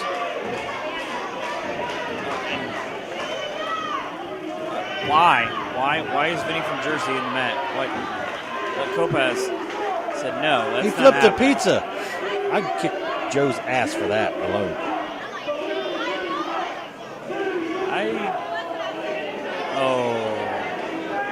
I don't know that you want to do that. Yeah, Joe better watch it. Down goes Vinny. Oh, Joe's ready to fight. He said, I've had enough of this. What? This is what it is broken down to. Kopaz has said he's so tired of these things happening. Whoa, what's going on now? What's Billy Jack and Vernal Lee doing here? I don't believe anything's happening, right? It's behind the referee's back. Oh, it's happening. And down goes Danny Shea. See, it's stuff like this why Jock doesn't want to be associated with him. It's funny how you cry when the numbers game isn't in your friend's advantage. Oh, and Vinny might want to hit the bricks. Or he's going to be hit in the face with a brick. I think some bricks just hit his underwear.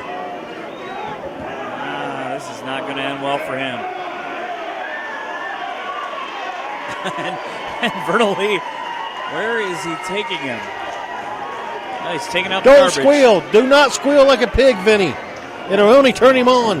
I didn't know Vernal Lee had a job as garbage man. He hangs out with a lot of trash. Oh, and here we go again.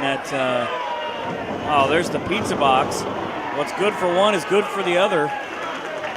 And down goes Vinny. 1, 2, and 3.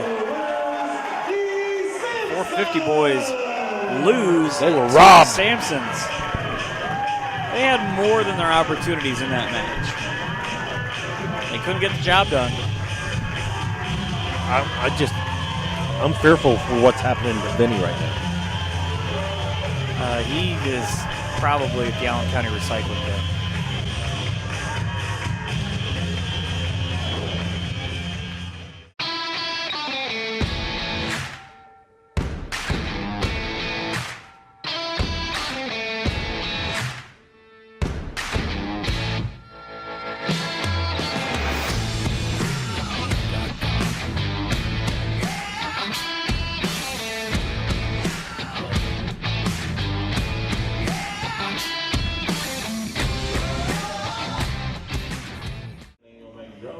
I've waited for this for so long. War is finally bringing in a women's championship. Now, I don't know if some of you remember, but I actually was in the tournament for the Respect title, and I made it pretty far. Actually, it was me and Joe Coleman in the final match, and he's a cheater, and that's the only reason he won. Regardless, that was the past. Now, this is the future. War is not just about men. It is wrestling. And women, we can wrestle. So this belt is going to show what women like me can do for wrestling. So you're just gonna have to wait and see who wins that title. But I think it may be me.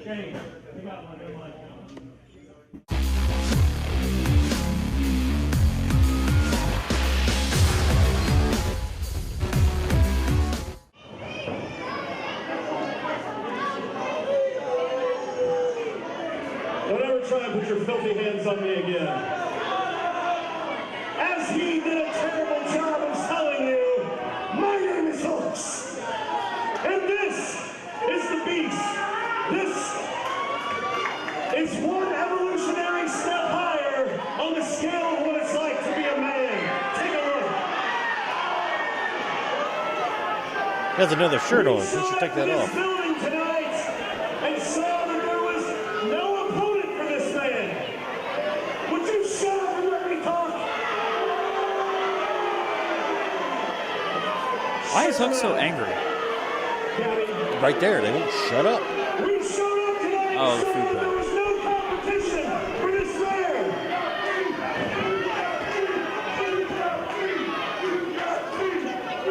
You're a bunch of heathens. Maybe they should just leave then.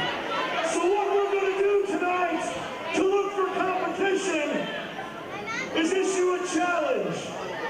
We want to find out if there's anyone in the back man enough to step into the ring with the one true beast of professional wrestling. So come on, is there anybody back there man enough? I'll tell you what, there's a lot of talent back there. Like I said, there was a lot of young people making their way here, trying to get a spot tonight. Oh, and you hear that music. He said, He man. may have used the wrong wording. He said, man, not blonde Man devil. Enough to accept this challenge. Now let's see how Hooks tries to get himself out of this one.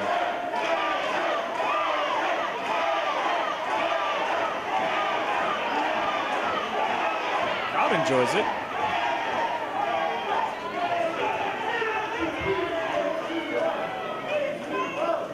Well, you know, I was supposed to wrestle Thunder Kitty, but I don't have an opponent because she's too scared to come here. Okay, yeah. Okay. No one cares. I know you think you're going to see a real moment here, but it's not going to happen. It's really cute that you came out here on a girl power and all that garbage. But we said, who's man enough? We didn't ask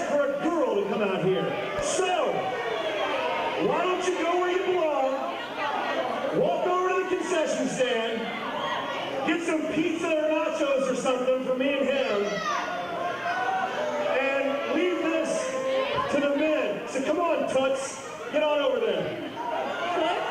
Yeah, Toots. She doesn't like to be called Toots. Honey, I can He's about to guarantee find that out. my balls are bigger than both of yours. Yeah, I thought she's classy. Yeah, that's real classy. Wow. I guess that's the one that pulled Hooks over the edge. Now Beast and Heather Owens in the open challenge match. Hooks trying to get the advantage, and that didn't really work out in his You don't favor. grab a man by his beard.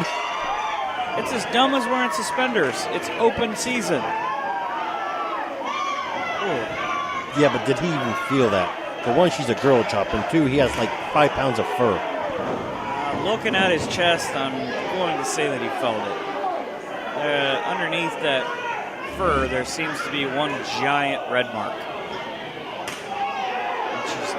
Heather has almost four-cornered him with these chops. You know you hit some individual very hard when your hand hurts.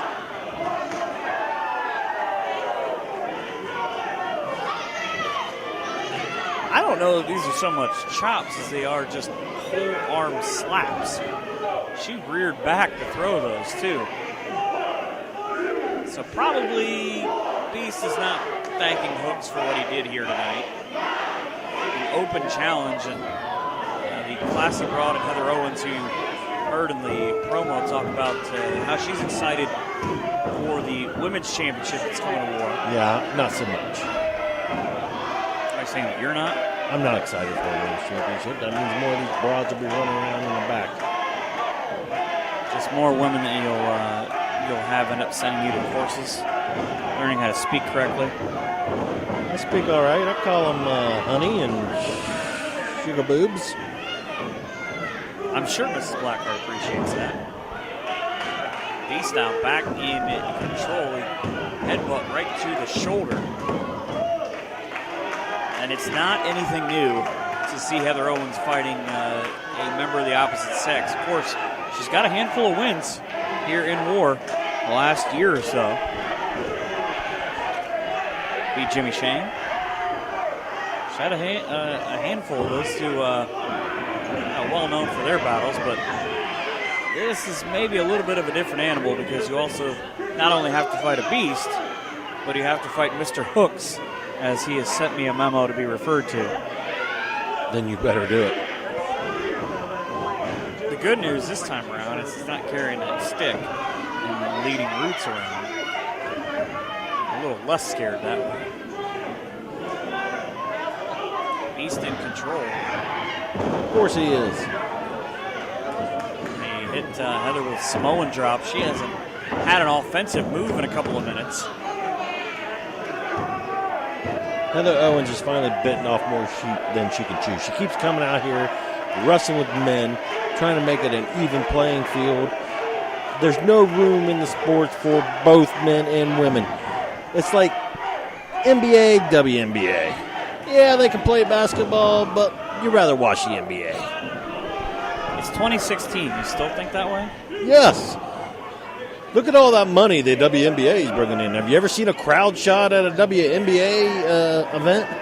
They've been around for almost 20 years Yeah, now. and then there's still a lot of empty seats, isn't there?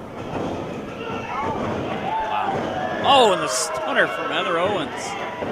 Right into the center of the ring. Beast sprung right back. And what are you going to say now? Heather with a 1-2-3. So best laid plans right out the window.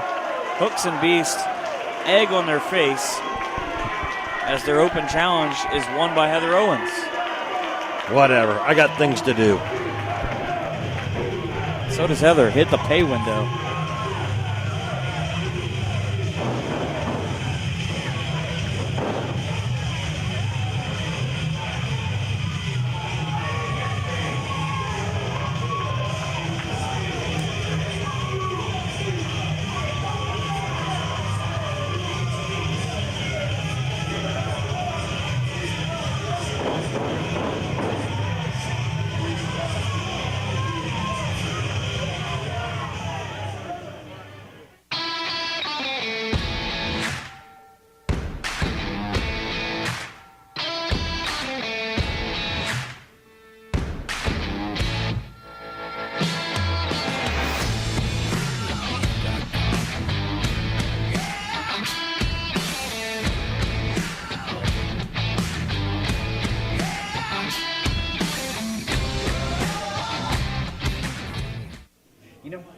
life's funny. Complacency can happen to the best of us, and that is exactly what had happened to me. You see, I had come complacent with War Wrestling. You know, I would come here and I would do my thing. I would show up. I would shake hands. I would kiss babies. I'd have my match. I'd go out with my friends and I would go home. But as in life, see, something always comes along and snaps you out of it. It can be the love of a pretty girl, the birth of a child. But what snapped me out of it was you, Jake Something. You were the cure for what ailed me. Oh. And when you and the rest of the dirty decided to take a bunch of chairs and beat me half to death with them, you made me remember just who the hell I am. You see, I am the Dark Star, Matt Taylor. I am the man who will kick you so hard you won't want to get back up. I will take that same chair and beat you to death with it. And I will take a fork and I will cut you just to hear you scream. And this is the man that you overlook. And I am the man who's going to end you in the dirty.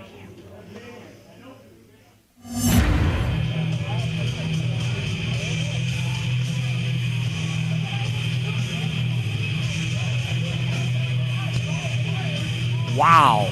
An angry Matt Taylor does not bode well for the Dirty here in this six-man tag main event of November Rain. There you see Ripper said he had to go. He had some business to handle, and that business is leading it.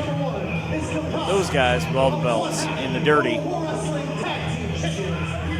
the ring.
And again, it's funny. Every time that you see the Dirty come up with an even number scenario, how they take off and run for the hills. Al Snow in the middle there. Been a long time that he's been a part of War Wrestling and of the landscape in the wrestling business in Lima, and well documented what he's done. I think he won the Hardcore Championship in WWE about 312 times. European champion for a long time. Some of the funniest things that you can find are him representing individual countries. But tonight, he has clearly come back home all business, as his partners in Orlando, Christopher, formerly of the Dirty, and of course the Dark Star Matt Taylor. He had his shot last month, had the championship, but was beaten down by the Dirty at one point. You heard him talk about being left underneath all the chairs in the middle of the ring, and he came back later on. He was able to be a part of that main event against two of the members of the Dirty that you see there, in Brandon Edwards and Jake Something, but that match never even really had a resolution. Just all hell broke loose. And it's the makeshift team, the Dark Star Matt Taylor, Orlando Christopher, Al Snow, and it appears head against the Dirty and River Blackheart. So if you want to look at it as 3-on-3 or 4-on-4, as Al pointed out earlier, that's how this main event will set up if it ever gets started.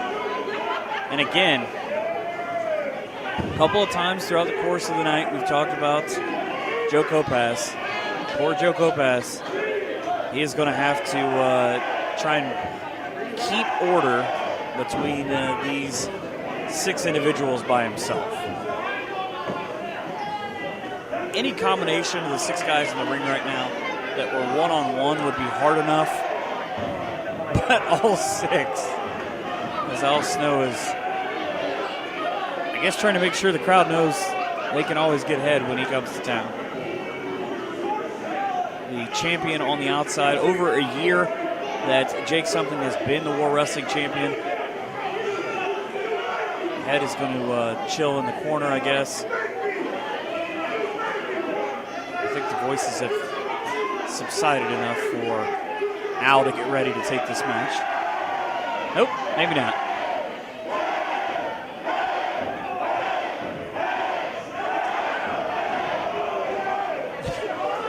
The Dirty don't seem to find this amusing. Al's trying to calm Head down.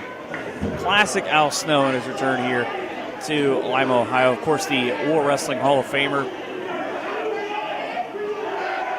A great ceremony that was a couple of years ago. That show coming up in the early part of 2017. It's going to be a big one, the Hall of Fame this year, and the anniversary show always a big event. And I thought Jimmy Shane was the one doing the dancing in this arena, but it turns out it's Al Snow. And Ripper and the Dirty have headed back towards the exit. They're not real happy with the shenanigans that are taking place in the ring right now. In case you haven't seen Al Snow in quite a while, he spends a lot of time in the gym and is impressive considering that he's close to 50. Lima senior graduate, just down the road here from the UAW Hall. Has done some just fantastic work. Has brought up as a trainer some of the big names in the last 15 years. And always entertaining is Al Snow. Maybe almost to the detriment of this match, as he still cannot get Head calmed down.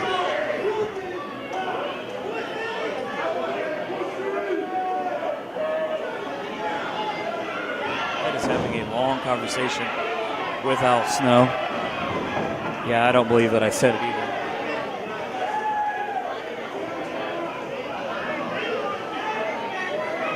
And I'm not quite sure if this match is ever getting underway.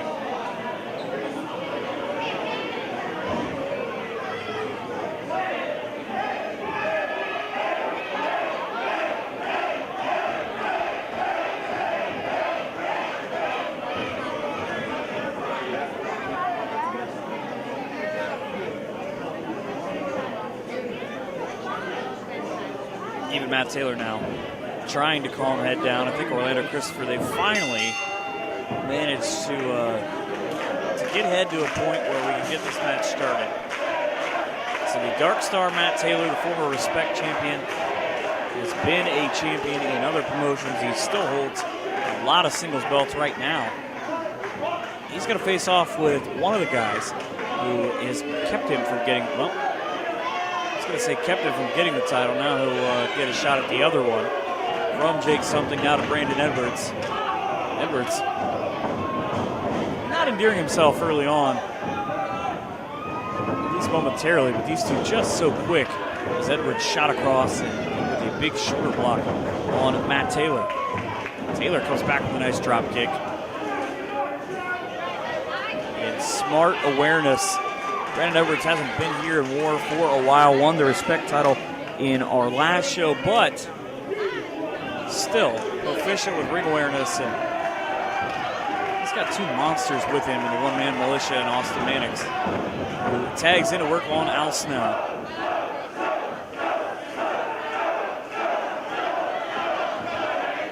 You can call him a lot of things, but you can call Al Snow effective, a guy who knows probably every trick in the book. Between he and Cody Hawk, I think they wrote that book. As now Al wanting to square off the Ohio-Michigan matchup here. Ed seems to have calmed down, but not Al.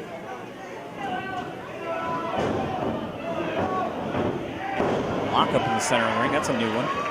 Wrestling moves to start off in this matchup between Al Snow and Austin Mannix. Maybe the first time that has happened through this entire night. Mannix looked at Al like, I didn't think we were going to have a scientific match. I thought we were going to fight. Now getting advice from the outside from the champion as Ripper looks on. Does not like the Al Snow chance. As Al back in control of the side headlock.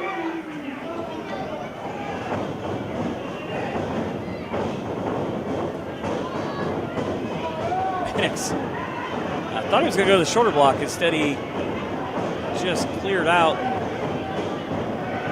I think they're just making sure that the ring is still in one piece after the matches we've had earlier on. And Al eventually, I think he might be winded. Both men might be a little bit dizzy. Ripper's trying to, I'm not really sure what you can even add at this point.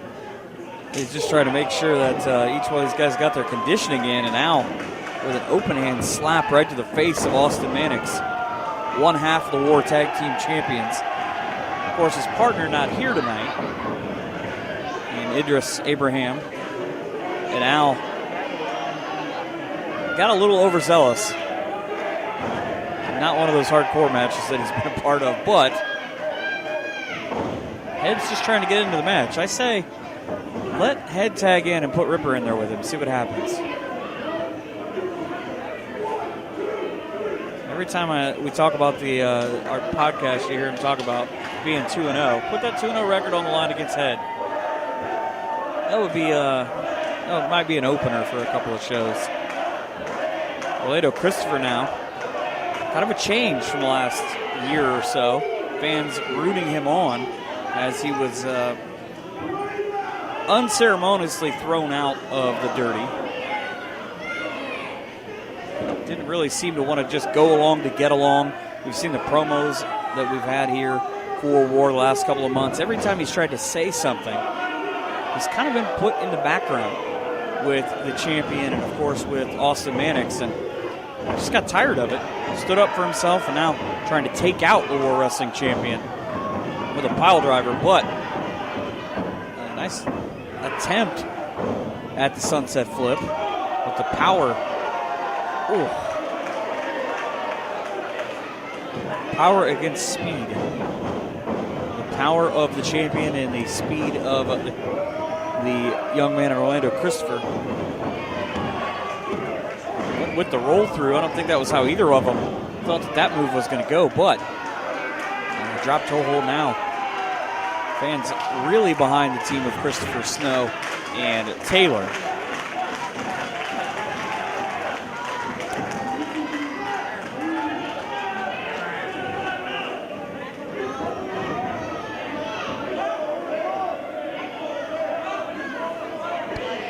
In the numbers game again, right in front of Joe Kopaz and Orlando Christopher distracted. Jake something doesn't seem to want part of Al Snow. He's just trying to bait him into the ring and give his team another advantage before he gets back into action with Orlando Christopher.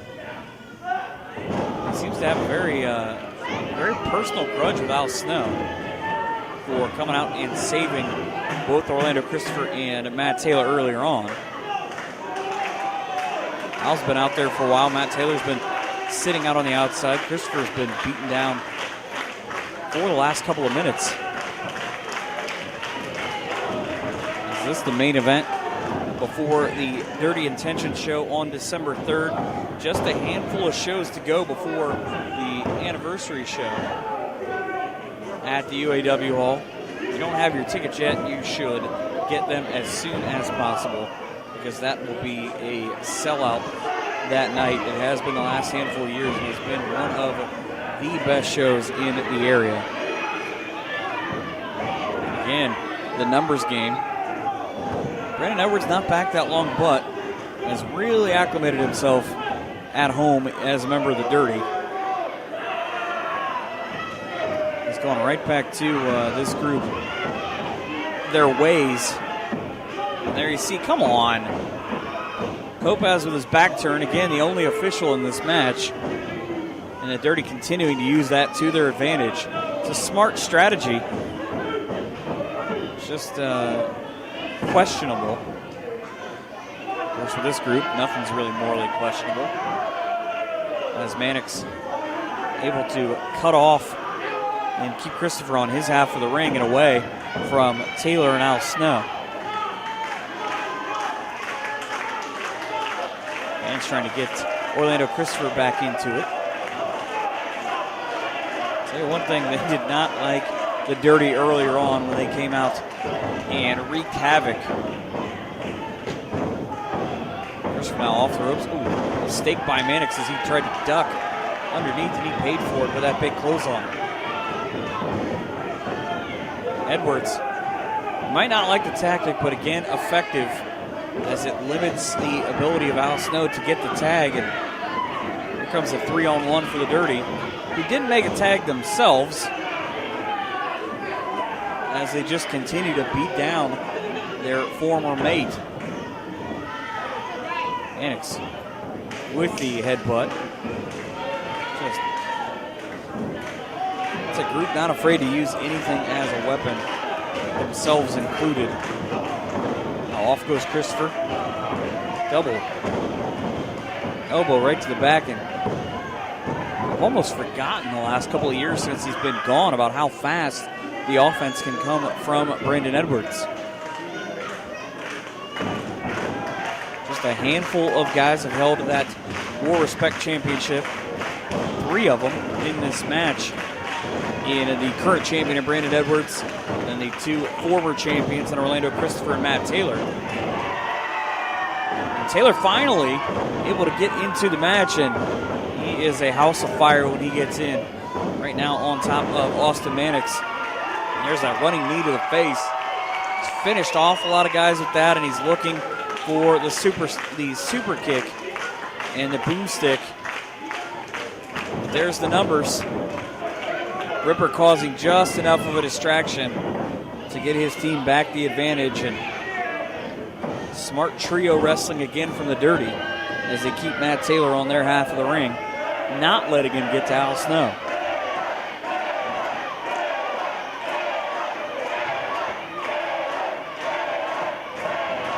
Taylor caught in the center of the ring.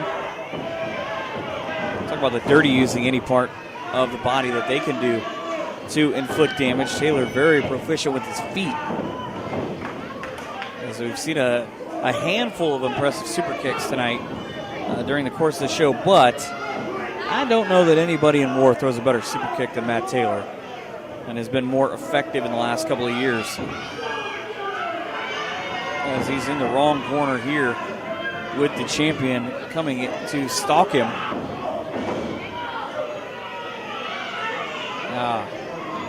Running spear in the corner. Taylor came in, had that big couple of moves on Austin Mannix, now needs to get himself out of this match. And again, just the taunting from the War Wrestling Champion to Al Snow. And he had him up high. When he pulled Matt Taylor up on the corner, to be honest with you, I thought he was going to maybe go for the snowplow. And really, he's done everything to Al Snow at this point, except for turn around and spit in his face. But if I know the War Wrestling Champion, that's probably not too far away. Now up on the shoulder again, and down goes Matt Taylor, thundered into the mat. And a discussion in the wrong corner between all 4 of the members on the outside of both teams. Meanwhile, Matt Taylor goes for the roll-up. 1, 2, and 3. He's up to about 7. This match should be over. Kopaz finally sees it. 1, and not near enough.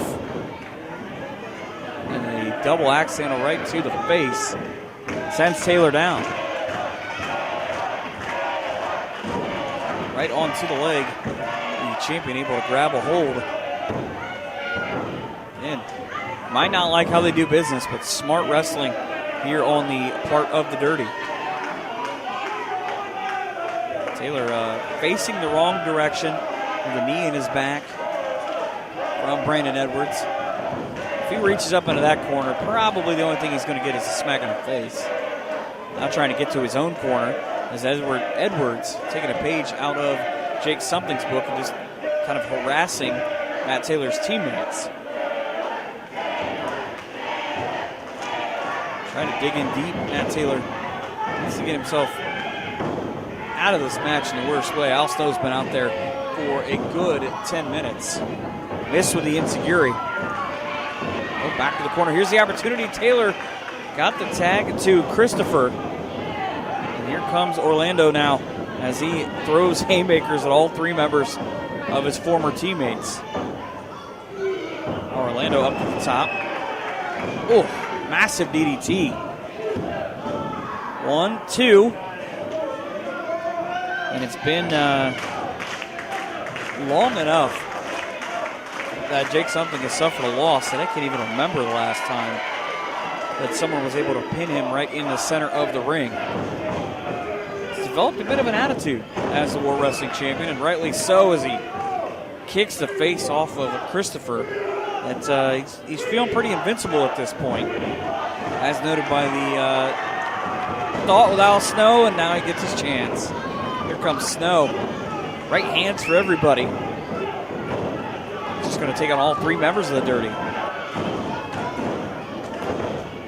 Right to the face repeatedly of Austin Mannix. And out goes Mannix.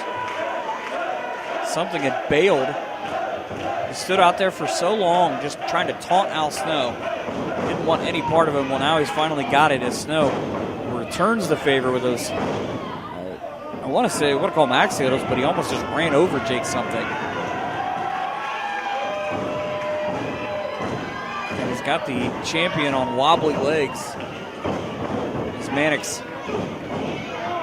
Sometimes, again, the numbers just way too much in favor of the Dirty. It's Mannix and Christopher. He fell for the low bridge.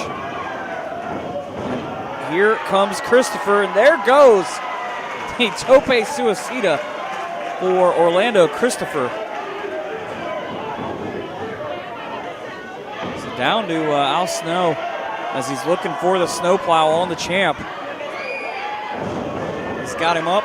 Oh, there it is. That's got to be all. 1, 2. I forgot about Brandon Edwards. Johnny on the spot to save his team in this main event here at November Rain. And he's not the legal man. Kopaz, there's not a lot he can do except for trying to admonish him to get out of the ring. Now Matt Taylor with the blind tag. Neither member of the Dirty saw it. Snow with the big clothesline. And up to the top goes Matt Taylor. And Al Snow offers some head to Brandon Edwards. And a double stomp to the back of the head, right to the champion. The hook of the leg, 1, 2, and 3. Matt Taylor, Al Snow, and Orlando Christopher knock off the Dirty. So Taylor gets the win. As you gotta believe, knocking off the champion in any form keeps you right in line for a title shot. It'll be important for Taylor to get himself a clean opportunity. Jake Something, he is trying to get himself back up. And now he's in the wrong part of town between Matt Taylor and Al Snow, who took the high road. Chose to back off. The Dirty losers here in the main event, as they will come into Dirty Intentions on December 3rd with a chip on their shoulder, and we'll see what happens. Thanks for watching it. November Rain here from War Wrestling.